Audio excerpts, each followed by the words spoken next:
Hi friends, നമസ്കാരം. എൻ്റെ മറ്റൊരു വീഡിയോയിലേക്ക് സ്വാഗതം. കഴിഞ്ഞ വീഡിയോ എല്ലാവരും കണ്ടു, ലൈക്ക് ചെയ്തു, ഷെയർ ചെയ്തു, കമൻറ്റ് ചെയ്തു. എല്ലാവർക്കും താങ്ക്സ്. എല്ലാവരും സ്വന്തമായിട്ട് സന്തോഷിച്ചിരിക്കുക, സ്വന്തമായിട്ട് സമാധാനിച്ചിരിക്കുക.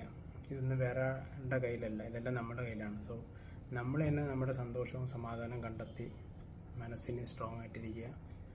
അല്ലാതെ എല്ലാം കൈവിടുമ്പോൾ ചാടിക്കയറി ആത്മഹത്യ അങ്ങനെയുള്ള ചിന്തകളിലേക്ക് പോകാതെ നമ്മൾ തന്നെ സ്ട്രോങ് ആയിരിക്കും. അങ്ങനെയൊക്കെ ചിന്ത വരുമ്പോൾ എൻ്റെ ഒരു അഭിപ്രായത്തിൽ ഒരു കണ്ണടച്ച് അച്ഛനും അമ്മയൊക്കെ ഒന്ന് ഓർക്കുമ്പോൾ തന്നെ നമ്മളുടെ 90% അങ്ങനെയുള്ള പ്രവണതകളെല്ലാം നമുക്ക് ഇല്ലാതാവും. അല്ലെങ്കിൽ ടീച്ചേഴ്സിനോട് പറയുക, എന്തുണ്ടെങ്കിലും അവരോട് പറയുക. അവർക്ക് തരാൻ പറ്റാത്ത അഡ്വൈസസ് ഒന്നും ദൈവത്തിന് പോലും വന്ന് നിങ്ങളോട് പറയാൻ പറ്റത്തില്ല. കാരണം അവരാണ് ജീവിച്ചിരിക്കുന്ന ദൈവങ്ങൾ എന്ന് നമ്മൾ മനസ്സിലാക്കുക. ഇന്ന് മറ്റൊരു കാര്യമാണ് നിങ്ങളോട് പറയാൻ ഉദ്ദേശിക്കുന്നത്. ഞാൻ കുറച്ചുനാൾ ഗൾഫ് കൺട്രീസിൽ വർക്ക് ചെയ്തു. അപ്പോൾ നാട്ടിലാണ്. ഞാൻ ഇങ്ങനെ വീട്ടിൽ സംസാരിച്ചു വന്നപ്പം മുന്നേ ചിന്തിച്ച കാര്യമാണ് ഇപ്പോൾ നിങ്ങളോട് ഷെയർ ചെയ്യുന്നു എന്നുള്ളതുള്ളൂ. നമ്മൾ സ്ത്രീകൾ കല്യാണം കഴിക്കുമ്പോൾ അവരുടെ സ്വന്തം വീട്ടിൽ നിന്ന് ഇപ്പം നമുക്ക് ഗൾഫിലോട്ട് മാറിക്കും ഹോം സിക്നെസ്, അച്ഛനമ്മയും കാണാൻ വിഷമാവുന്നു, വീട്ടിൽ പോകണം, അങ്ങനെയുള്ള ചിന്ത വരുന്നു.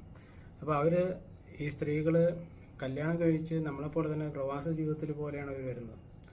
ഭർത്താവിൻ്റെ വീട്ടിൽ വന്ന് അവരുടെ കുടുംബം സ്വന്തം കുടുംബമായിട്ട് കണ്ട് അങ്ങനെയാണ് അവർ മുന്നോട്ട് പോകുന്നത്. അവർ നമ്മളെപ്പോലെ അത്യാവശ്യ സന്ദർഭങ്ങളിൽ മാത്രമാണ് അവരുടെ വീട്ടിൽ പോകുന്നത്.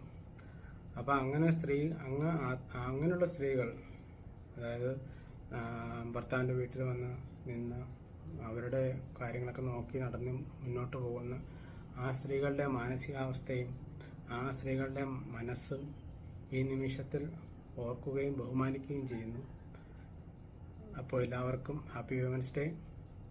ഇത് പറഞ്ഞതിലൊക്കെ കറക്റ്റ് ഉണ്ടെങ്കിൽ നിങ്ങൾക്ക് ലൈക്ക് ചെയ്യാം, കമൻറ്റ് ചെയ്യാം. ഇത് മറ്റൊരാളിലേക്ക് അറിയിക്കാൻ നിങ്ങൾക്ക് ഷെയർ ചെയ്യാം. അപ്പോൾ thanks for watching. Bye bye.